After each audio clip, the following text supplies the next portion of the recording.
বাংলার মাটিতে জন্মগ্রহণ করে যদি বাংলার ঠাকুর গৌর সুন্দরকে ভুলে যায় কি গো অপরাধ হবে না বাবা? অপরাধ হবে তো? তাহলে আমরা সবাই জানি যে নিতাই বিনে ভাই গৌর নাহি পাই, গৌর বিনে ভাই রাধা কৃষ্ণ নাহি পায়। যেমন সূর্যের থেকে তার জ্যোতিকে আলাদা করা যায় না, ওমা চাঁদের থেকে যেমন চাঁদের আলাদা আলোটাকে আলাদা করা যায় না, চিনি থেকে যেমন তার মিষ্টি আলাদা করা যায় না, নুন থেকে যেমন তার নোনা ভাব আলাদা করা যায় না, সেরকম যে কোনো ভগবানের লীলা থেকে গৌরকেও আলাদা করা যায় না। আর তাছাড়া কি জানো তো মা, যে কোনো বাড়ি তৈরি করতে গেলে, যে কোনো ঘর তৈরি করতে গেলে হরি বল আগে ঘরের গোড়াটা শক্ত করতে হয়, তাই না বাবা? ঘরের গোড়া যদি মজবুত না হয় তাহলে ঘরটা শক্ত হবে বাবা? আগে তো ঘরের গোড়া মজবুত হবে, তবেই তো আপনি ঘরটা করবেন। দুতলা তিনতলা যেমন ঘর করুন না কেন, আগে ঘরের গোড়া মজবুত করে তো তৈরি করতে হয়। তো ঠিক তদ্রূপ যে কোনো লীলার গোড়া হচ্ছে আমার প্রেমের ঠাকুর গোড়া। আজকে নদিয়ার চান গৌর সুন্দর শ্রীধাম নবদ্বীপের মাটিতে কখনো বা শিবাসের আঙিনায়, কখনো বা সুরধ্বনির কিনারায় আজকে নদিয়ার পথে পথে ধুলাতে গড়াগড়ি দিয়ে হরিনাম করছে। এখানে একটা প্রশ্ন বাবা, ভগবানের তো কোনো কিছুর অভাব ছিল না, কি গো মা অভাব আছে? বলতে পারেন ভগবানের কিসের অভাব? যিনি সৃষ্টি স্থিতি লয় প্রলয়ের মালিক, যিনি বিশ্ব ব্রহ্মাণ্ডের মাতা পিতা, তার তো কোনো কিছুর অভাব নেই। তাহলে কি লাগিয়া, কিসের অভাবে, কি প্রয়োজনে, কি কারণে, কার জন্য ভগবান গড়াগড়ি দিচ্ছে? ওই আমরা তো গড়াগড়ি দিতে পারি না। দেখুন আমরা একটা আসনে আমরা দাঁড়িয়ে কীর্তন করছি, আপনারা একটা আসনে বসেছেন, ঠিক তো মা? ধুলোতে গড়াগড়ি দিতে কেউ পারবো না। আমরা সাধারণ মানুষ হয়ে ধুলাই গড়াগড়ি দিতে পারি না, আর তিনি ভগবান হয়ে ধুলাই গড়াগড়ি দিচ্ছে। কেন জানেন? শুধুমাত্র আপনাদের মতো ভক্তের চরণ ধুলো অঙ্গে মাখবো বলে। ভগবান বললেন আমা হতে আমার নাম বড়, আর আমার নামের হতে আমার ভক্ত বড়। ভক্ত আমার মাতা পিতা, ভক্ত আমার গুরু, ভক্ত রেখেছে নাম বাঞ্ছা কল্পতরু। ভক্তের ভগবান তিনি, এই ভক্তের চরণ ধুলো অঙ্গে মাখবো বলে গড়াগড়ি দিচ্ছে। মনে রাখবেন বাবা, পয়সা থাকলে দামি চেয়ারে বসা যায়, কিন্তু পয়সা থাকলে এই আসনে বসা যায় না, ঠিক তো? এখানে কিন্তু আপনারা যে বসেছেন এত সুন্দর ভক্তি ভরে, কেন? এখানে শ্রদ্ধা নিয়ে বসতে হয়, যেভাবে আপনারা বসেছেন। এই জায়গাটা কিন্তু সবার ভাগ্যে জোটে না বাবা। এই ধুলায় বসে ভগবানের নাম শোনার ভাগ্য পরীক্ষিতের হয়েছিল, তাই না? রাজা পরীক্ষিত, সে তো বড় রাজা, তো সে যখন 7 দিন ভাগবত কথা শুনেছিল, রাজ্যের প্রজারা বলছে মহারাজ আপনি তো একটা রাজা, আপনাকে একটা দামি সিংহাসনে বসে দিয়ে বসে বসে আপনি নাম শুনুন, আপনি ওভাবে ধুলোয় বসে আছেন কেন? পরীক্ষিত বলছে না গো, সারা জীবন তো সিংহাসনে বসলাম, কিন্তু ধুলোতে বসে নিচে বসে ভগবানের নাম শুনে যে কি আনন্দ, এই আনন্দটা আমি উপভোগ করতে চাই। ভক্তির ভগবান তিনি। ভগবান আমাদেরকে শিক্ষা দিয়ে গেলেন যে ওই ভক্ত এই যে হাত দুটো দিয়েছে মা, কেন? কর্ম তো করতেই হবে, কারণ কর্মের মাঝেই ধর্ম আছে, কর্মই হলো ধর্ম, তাই তো বাবা? কিন্তু তার মধ্যে যে হাত করতালি দিতে পারে না, ভগবানের জন্য যে হাতের সেবাই লাগে না, সে হাতের কোনো দাম আছে? এত সুন্দর বদন দিয়েছে, অকথা কুকথা বলার জন্য নয়, কৃষ্ণ কথা হরি কথা বলার জন্য। বলছে যার মুখে ভাই হরি কথা নাই, তার মুখ পানে তুমি চেয়েও না। যার মুখ দেখে ভুলে যাবে হরি, তার কাছেও তুমি যেও না। তার সাক্ষাৎ প্রমাণ মহাভারতের গান্ধারী। কি বাবা, গান্ধারী তো চোখে কাপড় বেঁধে রাখতো না মা? সিরিয়ালে দেখেছেন তো, মহাভারত সিরিয়ালে। কেন গান্ধারীর চোখে 100টা পটি বাঁধা আছে কেন? অনেকে বলে আরে স্বামী দেখতে পায় না, অন্ধ ধৃতরাষ্ট্র।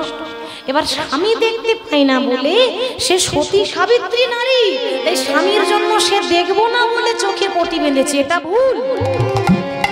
কারো স্বামী যদি বোবা হয় তো তার স্ত্রী বোবা হয়ে থাকবে সারা জীবন। কারো স্বামী যদি কানে দেখ শুনতে পায় না, কানে কালা, তার স্ত্রীও কি শুনতে পাবে না? এটা ভুল। তাহলে আসল কারণটা কি? ধৃতরাষ্ট্রের সঙ্গে যখন গান্ধারীর বিবাহ হয়েছে, গান্ধারী জানতো আমার বাবা এমন একজনের হাতে আমার হাতটা তুলে দিল যে কৃষ্ণকে ভালোবাসে না। আমার বাবা এমন একজনের হাতে আমার হাতটা তুলে দিল যে কৃষ্ণকে কিছুতেই ভালোবাসে না, কৃষ্ণের আরাধনা করে না। কিন্তু বিবাহ যখন আমার বাবা আমায় দিয়েছে, আজ বিয়ের মণ্ডপে দাঁড়িয়ে এই গান্ধারী প্রতিজ্ঞা করলো আজ থেকে সংসার করব, স্বামী নিয়ে ঘর করব। কিন্তু যে স্বামীর মুখে কৃষ্ণ নাম করে না, যে স্বামী কৃষ্ণকে ভালোবাসে না, তার মুখ দর্শন আমি জীবনেও করব না। তাহলে বলবেন চোখের পটিটা কি কোনোদিনও খুলতো না? খুলতো, বছরে একবার, প্রতি বছর একবার খুলতো। কোন দিন? বৈশাখ মাসে অক্ষয় তৃতীয়ার দিন। কারণ বৈশাখ মাসে অক্ষয় তৃতীয়া মানে নারায়ণের আবির্ভাব তিথি, একটা শুভ দিন। শুধুমাত্র নারায়ণকে দেখবো বলে সে চোখের পটিটা একদিনের জন্য খুলতো। দেখুন বাবা, আমরা যদি চোখের মধ্যে 2 দিন একটা কাপড় বেঁধে রাখি, পরের দিন দেখবেন চোখে ঝাপসা লাগবে, তাই না বাবা? একটু দেখতে পাবো না, একটু চোখে ঝাপসা লাগবে। তাহলে গান্ধারী কি করেছিল? আমরা চোখে কাপড় বেঁধে রাখুন, আপনি কিছুক্ষণ পরে দেখবেন সব অস্পষ্ট, ভালো করে বোঝা যাবে না, ঝাপসা লাগছে। তাহলে গান্ধারী ওই 100টা কাপড়, 100টা পটি চোখে বেঁধেছিল কি করে? তার কারণ গান্ধারীর চোখে যে পটিগুলো বেঁধেছিল, ওই একটা পটিতে লেখা ছিল মধুর কৃষ্ণ নাম, নিতাই গৌর হরি বল হরি বল। আর তার চোখের পটিতে একটা পটিতে কৃষ্ণ নাম লেখা ছিল বলেই জ্যোতি চলে যায়নি, বরং জ্যোতি আরো বেড়ে গেল। তা সেই গান্ধারী সারা জীবনের পুণ্যের ফল দিয়েছিল তার সন্তানকে। গান্ধারী তো 100টা সন্তান মা, ঠিক তো? তো সেই 100টা সন্তানের মধ্যে কুরুক্ষেত্রের মাটিতে যুদ্ধ চলাকালীন 99টা সন্তান মারা গেল। আর যেই না 99টা সন্তান মারা গেছে, পুত্রহারা গান্ধারী মনে মনে চিন্তা করলেন আমার 100টা সন্তান, কিন্তু সন্তানদেরকে নিয়ে কোনোদিনও সুখ আমি পেলাম না। আমার 99টা সন্তান মারা গেছে, আর একজন আছে, সে হলো দুর্যোধন। আমি জানি, আমি ভালো করে জানি আগামীকাল ওই ভীমের সঙ্গে আমার দুর্যোধনের যুদ্ধ হবে। এবার মাগো, প্রত্যেকটা মা চাইবে সন্তানকে ভালো রাখা, তাই না? ছেলে ভালো হোক আর খারাপ হোক, সবার চোখে কিন্তু, প্রত্যেকটা মায়ের চোখে ছেলে কিন্তু আপন। হরি হরি। গান্ধারী তখন বলেছিল, খোকা, ওরে ও দুর্যোধন, শোন, আমি তো তোর মা, আমি জানি আগামীকাল ভীমের সঙ্গে তোর যুদ্ধ হবে, আর আমি চাই না যে তোর কোনো আঘাত হোক, তোর কোনো ক্ষতি হোক, তুই যেন কোনো কষ্ট পাস, সেটা আমি চাই না। আমার একটা কথা রাখবি, আজকে রাত্রিবেলায় নগ্ন অবস্থায় উলঙ্গ হয়ে তুই আমার কাছে এসে দাঁড়াবি। আমি সারা জীবনের পুণ্যের ফল আজ আমি তোকে দিতে চাই। হরি বল। দুর্যোধন বলছে, মা এটা কি করে সম্ভব? আমি তো আর ছোট নয়, একটা ছোট বাচ্চা যে মায়ের সামনে উলঙ্গ হয়ে দাঁড়াবে। সে যুদ্ধ করছে, পরবর্তীকালে হস্তিনাপুরের রাজা হবে, এত বড় ছেলে, যুবক ছেলে উলঙ্গ হয়ে কি করে মায়ের সামনে দাঁড়ায়? মা এটা তো হতে পারে না। ছেলে যত বড়ই হয়ে যাক, সন্তান মায়ের কাছে ছোটই থাকে। আর ভুলে যাস না, আমি যে সারা জীবন চোখে যে পটিটা বেঁধে রেখেছি, এই পটি আজকে খুলবো, আর সেই জ্যোতি, আমার চোখ থেকে যে জ্যোতি বেরোবে, সারা জীবনের পুণ্যের ফলে তোর শরীরটা বজ্রের মতো শক্ত হয়ে যাবে, কেউ তোকে আঘাত করতে পারবে না। দুর্যোধন ভাবছে তাহলে তো আমি অমর। হরি বলি কি করলো, মায়ের কথা মতো দুর্যোধন নগ্ন অবস্থায়, নগ্ন মানে উলঙ্গ অবস্থায়, রাত্রিবেলা যখন মায়ের কাছে যাচ্ছে সেই পথেই বসেছিল কৃষ্ণ। কৃষ্ণ তখন বলছে ছি ছি ছি ছি ছি, এই যুদ্ধ করছে, এরপরে হস্তিনাপুরে রাজা হবে, আর এত বড় ছেলে হয়ে মায়ের কাছে উলঙ্গ যাচ্ছে, ছি ছি ছি, লোকে কি বলবে, হস্তিনাপুরের রাজা কিনা উলঙ্গ রাজা।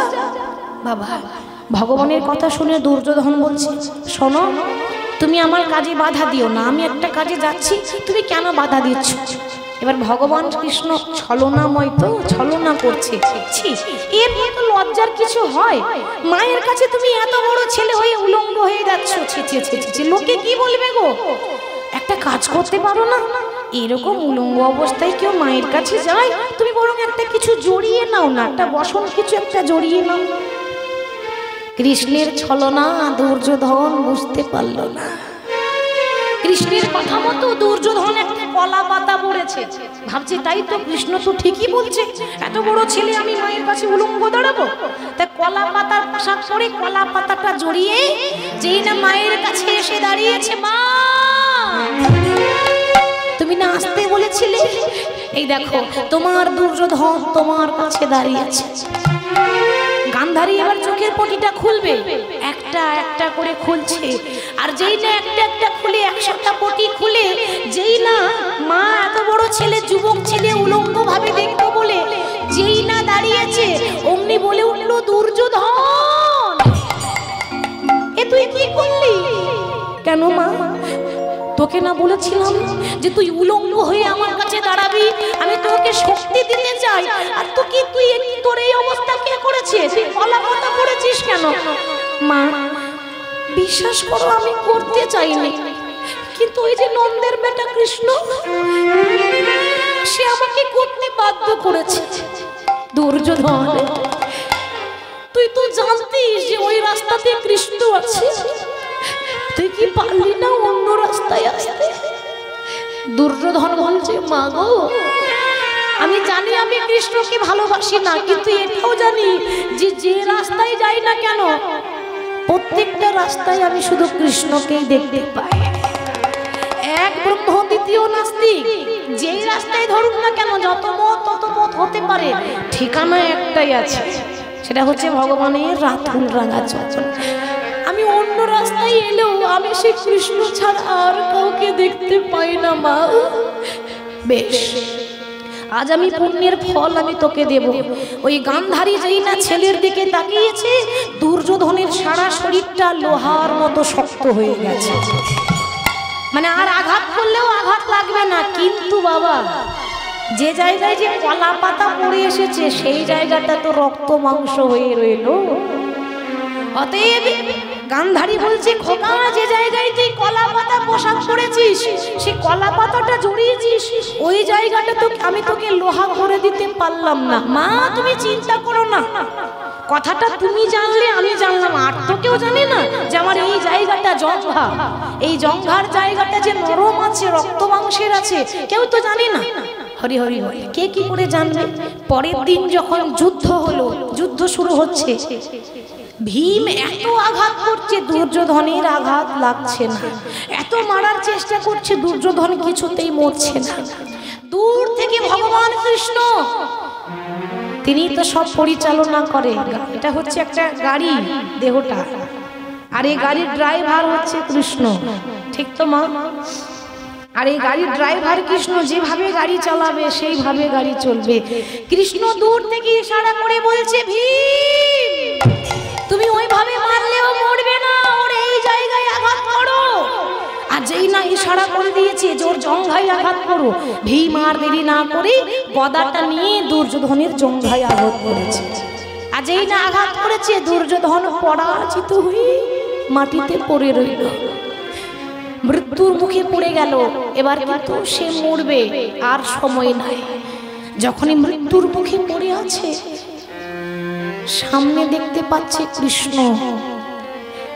যখন অস্পষ্ট ভাবে দেখতে পেল কৃষ্ণ, কৃষ্ণকে বলে উঠল, কৃষ্ণ আমি তো দুর্যোধন, আমার মধ্যে কোনো গুণ নেই, সারা জীবন শুধু অন্যায় করে গেলাম, সারা জীবন শুধু অত্যাচার করে গেলাম, পাণ্ডবদের উপর কতই না অত্যাচার করেছি, আমি তো চলে যাব। যাওয়ার আগে একটা কথা বলে যায়। কি কথা জানো? এ জন্মে তো তোমার সেবাই লাগলাম না, কিন্তু এর পরের জন্মে যদি কোনো জন্ম থাকে, এর পর জন্ম বলে যদি কোনো জন্ম থাকে, আমায় এমন ভাবযোগ্য দেহ দিও, যে দেহ দিয়ে আমি যেন তোমার সেবা করিতে পারি, যেন তোমার সেবা করিতে পারি। আমি যেন কৃষ্ণ বলে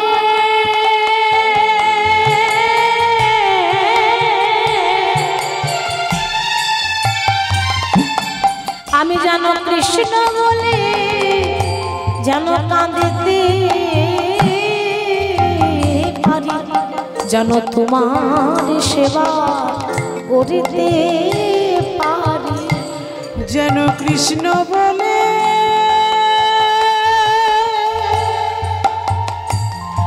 যেন কৃষ্ণ বলে আমি কাঁদিতে পারি, যেন তোমার সেবা করিতে পারি। প্রভু তোমার কাছেই বলে গেলাম, ওগো দয়াময়,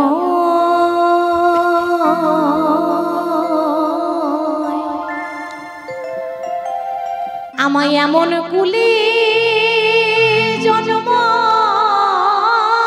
দিও, যেন তোমার সেবা করিতে পারি। ওগো দয়াময়,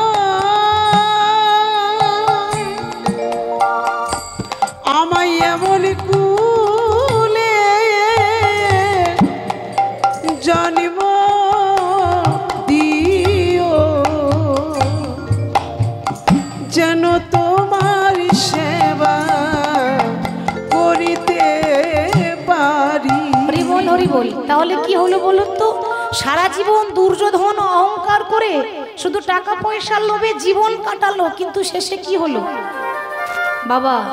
একতলা, দুতলা, তিনতলা, আর শেষে নেমে আসতে হবে ওই ছাঁচতলায়, ঠিক তো? হরি হরি বল। আপনি যখন মারা যাবেন, আপনার ছেলে তিনতলাতে রাখবে বাবা? আর রাখবে? বলবে মারা গেছে, দেহটা গন্ধ করছে তো, পচে গেছে, বের কর বের কর। তাড়াতাড়ি তিনতলা থেকে নামিয়ে আপনাকে ছাঁচতলায় নিয়ে যাবে। হরি বল। তাহলে আজকে মধুমাখা হরি নাম ছাড়া আমাদের গতি নাই, গতি নাই, গতি নাই। প্রেমের ঠাকুর গৌর সুন্দর সেই মধুমাখা নাম শ্রীধাম নবদ্বীপে আজকে বিলিয়ে দিচ্ছে। তো শ্রীধাম নবদ্বীপে যে গৌর হরি হরি নাম বিলিয়ে দিচ্ছে, শোভাটি কেমন হয়েছে? এত সুন্দর শোভা তোরা দেখবি যদিয়া এই সোনার নদী। সবাই বাহু তোলে, আমার লক্ষ্মী মায়েদের বলছি, একটু উলুধ্বনি দেওয়া যাবে? বাবা খুব সুন্দর। সচি মাতার দুলালিয়া নেচে নেচে যায়, তোরা দেখবি যদিয়াই সোনার নদিয়াই, সচি মাতার দুলালিয়া নেচে নেচে যায়। তোরা দেখবি যদিয়াই সোনার নদিয়ায়, সচি মাতার দুলালিয়া নেচে নেচে যায়। তোরা দেখবি যদিয়াই সোনার নদিয়াই, সচি মাতার দুলালিয়া নেচে নেচে যায়।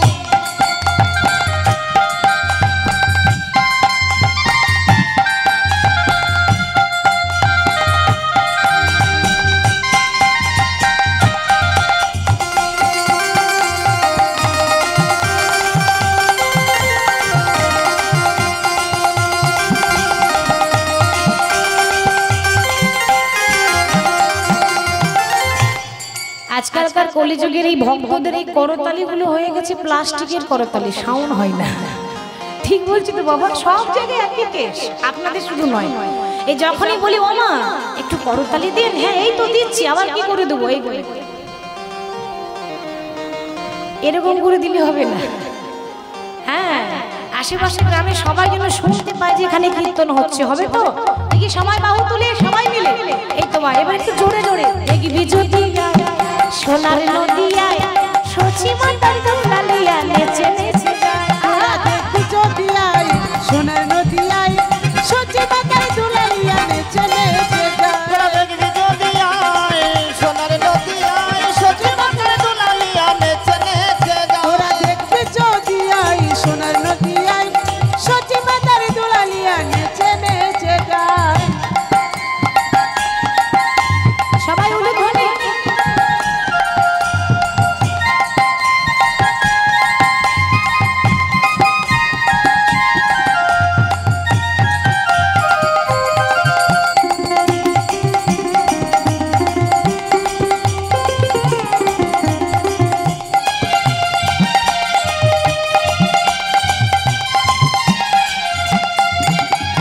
সচি মাতার দোলালিয়া নদিয়ার শ্রীগোটা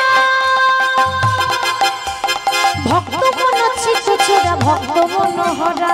সচি মাতার দোলালিয়া নদিয়ার শ্রীগোটা ভক্ত মনোচিত চোরা ভক্ত মনোহরা। সচি মাতার দোলালিয়া নদিয়ার শ্রীগোটা ভক্ত মনোচিত ছোড়া ভক্ত মনোহরা। সচি মাতার দোলালিয়া নদিয়ার সে গোডা ভক্ত মনোচিত চোরা ভক্ত মনোহারা। তোরা দেখবি যদি আয় এই সোনার নদিয়ায় সচি মাতার দোলালিয়া নেচে নেচে যায়। তোরা দেখবি যদি আই সোনার নদিয়ায় সচি মাতার দোলালিয়া নেচে নেচে যায়।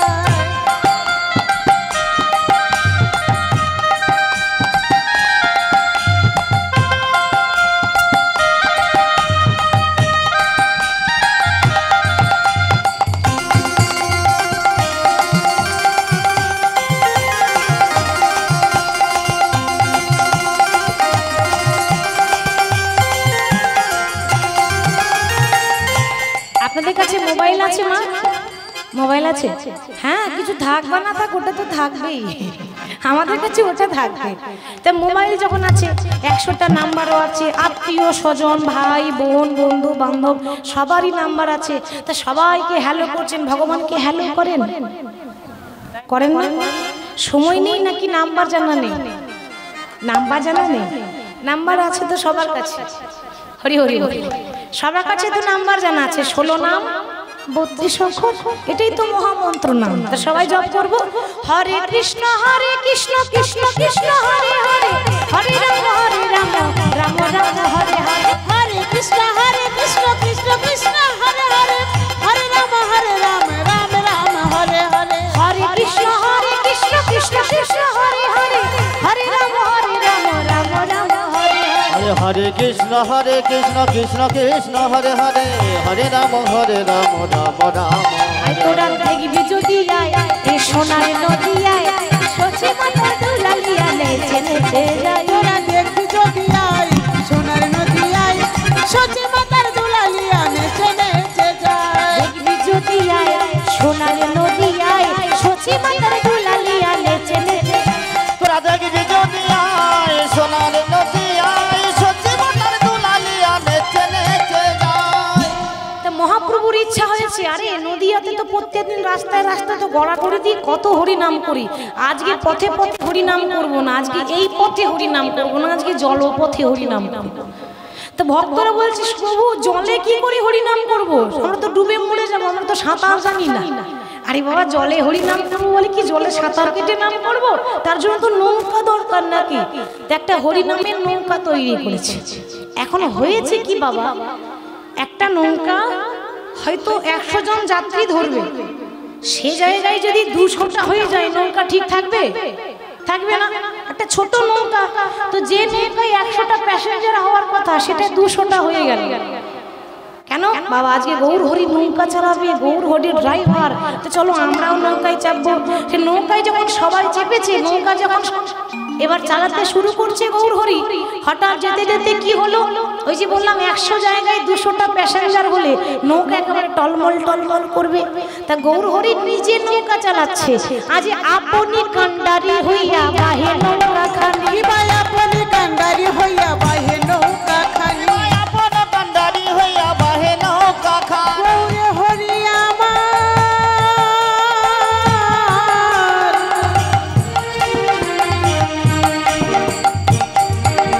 গৌরে হরি আমার,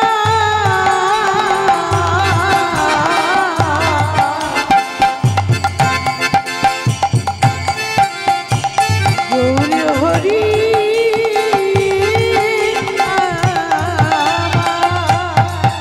আহা আপনি কান্ডারি হইয়া বাহে নৌকা খানি, আপন কান্ডারি হইয়া বাহে নৌকা খান। গৌর আপনি কান্ডারি হইয়া বাহে নৌকা খানি। আপনি কান্ডারি হইয়া বাহে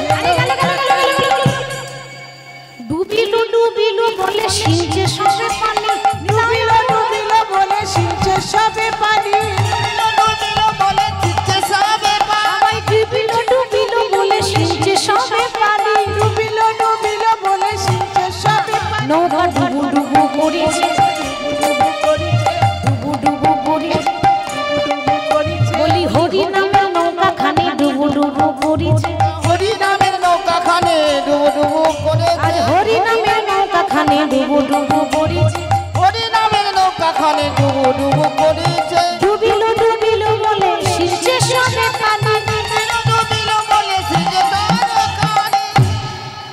এত বিপদ চলছে বাবা, নৌকা টলমল করছে, ডুবে ডুবে যাচ্ছে। আর এহেন সময়ে ওই কারোর দিকে গৌর হরি লক্ষ্য নেই, শুধু একজনের দিকে এক দৃষ্টি দিয়ে তাকিয়ে আছে, গদাধরের দিকে। এখন ও মা, এই আমি মনে করুন আপনার দিকে তাকিয়ে কথা বলছি, একরকম ভাবে তাকিয়ে আছি, তো সবাই বলবে না কি গো মা তুমি শুধু একজনের দিকে তাকাচ্ছ, আমাদের দিকে তাকাচ্ছ না কেন? আমরা কেউ নই নাকি? হ্যাঁ, আমরা এত কষ্ট করে এসে বসে আছি, তুমি একজনকেই দেখছো, রাগ হবে না? তাহলে গৌর হরি এই বিপদ চলছে, একে তো নৌকা টলমল করছে, আর বিপদের সময় আর একজনের দিকে বেশ মৃদু মৃদু হাসছে আর তাকিয়ে আছে গদাধরের দিকে। হরি হরি বল। গদাধরে মুখ হেরি মৃদু মৃদু হাসে, গদাধর মুখ হেরি মৃদু মৃদু হাসে, গৌরে গদাধরে মুখ হেরি মৃদু মৃদু হাসে। গদাধর মুখ হেরি মৃদু মৃদু, বাসুদেব ঘোষে কহে মনের হরি এসে, বাসুদেব ঘোষে কয়ে মনের হরি, ওই না বাসুদেব ঘোষে কহে মনের হরি। এবার বাসুদেব ঘোষে কহে মনের হরি। ভাবে মনেতে পড়িল, ডুবু ডুবু করিল, ভাবে মনেতে পড়িল, আর মনেতে পড়িল। সেই বৃন্দাবনের লীলা গোরা মনেতে পড়িল। আজ বৃন্দাবন লীলা গোরার মনেতে পড়িল, আরে বৃন্দাবন লীলা গোরার মনেতে পড়িল। ওই না বৃন্দাবন লীলা গোরা মনেতে পড়িল। আজ বৃন্দাবন লীলা গোরার মনেতে পড়ি, বাসুদেব ঘোষে কহে মনের উল্লাস, বাসুদেব ঘোষে কহে মনের উল্লাসে। গদাধর মুখ মেরে মৃদু মৃদু হাসে, বাসুদেব ঘোষে কহে মনের উল্লাসে। আসুন আমরা সংক্ষেপে গৌরচন্দ্রকে আস্বাদন করলাম, এবার লীলায় যাব, লীলা আস্বাদন করব। তো আমার সঙ্গে বৃন্দাবন কে কে যাবে? বাবা লক্ষ্মী মা মা সব রেডি হয়ে আছে, এরকম না হলে ভালো লাগে। আর বাবারা হাত তুলেনি, রাগ করেছেন বাবা? রাগ করেনি? সবাই যাবেন তো? এদিকে সবাই যাবেন? বাহ, হরি বল। তাহলে বৃন্দাবন যেতে গেলে কার নাম গাইতে হয়? বাবা রাধা রানী। তো বলি রাধা রানী কি, বৃন্দাবন ধাম কি, বাকে বিহারী লাল কি, সকল ভক্ত বৃন্দ কি, হরিবাসর কমিটি কি, যারা যারা ঘুমাচ্ছে তাদের কি, তাদেরও জয়, তাদেরও জয়। সর্বনাশ। এই দেখেছেন যারা ঘুমাচ্ছে তাদেরও জয়। এবার বুঝতেই পারছেন ওয়েদারটা বেশ ভালোই আছে, তাই না? মানে এমন একটা ওয়েদার ঘুম ঘুম ভাব, তাই তো? আর এই ওয়েদারে সব দেখবেন আস্তে আস্তে ঢুলে পড়বে, ঢুলে পড়লে হবে না, জেগে থাকতে হবে। চলুন বৃন্দাবন যাবো, রাধা কৃষ্ণের গুণ গাইতে গাইতে। কেমন সবাই করতালি দিয়ে বলবো রাধে রাধে জয় রাধে, সবাই মিলে বলো রাধে রাধে, রাধে রাধে জয় রাধে, সবাই মিলে বলো রাধে রাধে, সবাই মিলে বলো রাধে রাধে। ও রাধে রাধে জয় রাধে, সবাই মিলে বলো রাধে রাধে। আরে রাধে রাধে জয় রাধে, সবাই মিলে বলো জয় রাধে। ও রাধে রাধে জয় রাধে, সবাই মিলে বলো রাধে রাধে। ও রাধে রাধে জয় রাধে, সবাই মিলে বলো রাধে রাধে। ও রাধে রাধে জয় রাধে, সবাই মিলে বলো রাধে রাধে। রাধে রাধে জয় রাধে, সবাই মিলে বলো কৃষ্ণ রাধে। রাধে রাধে জয় রাধে, সবাই মিলে বলো রাধে রাধে। জয় রাধে, সবাই মিলে বলো রাধে রাধে।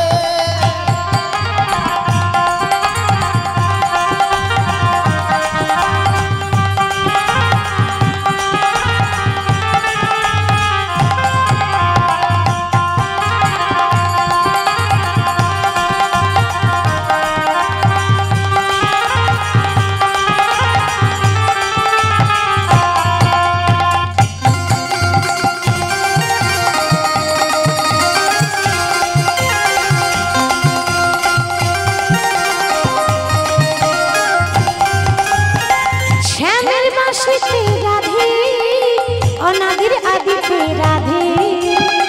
শ্যামের বাঁশি বলে রাধে, নপুর বাজিছে রাধে। ও শ্যামের বাঁশিতে রাধে, অনাদির আদিতে রাধে। আর শ্যামের বাঁশিতে রাধে, অনাদির আদি রাধে। রাধা জপিলে, রাধা জপিলে, রাধা জপিলে কৃষ্ণ মেলে, সবাই মিলে বলো জয় রাধে। কৃষ্ণ পাবে, সবাই মিলে বলো রাধে রাধে। রাধা জপিলে কৃষ্ণ পাবে, সবাই মিলে বলো রাধে রাধে। রাধা জপিলে কৃষ্ণ মেলে, সবাই মিলে বলো জয় রাধে। ও রাধা জপলে কৃষ্ণ মেলে, সবাই বলে জপ রাধে রাধে।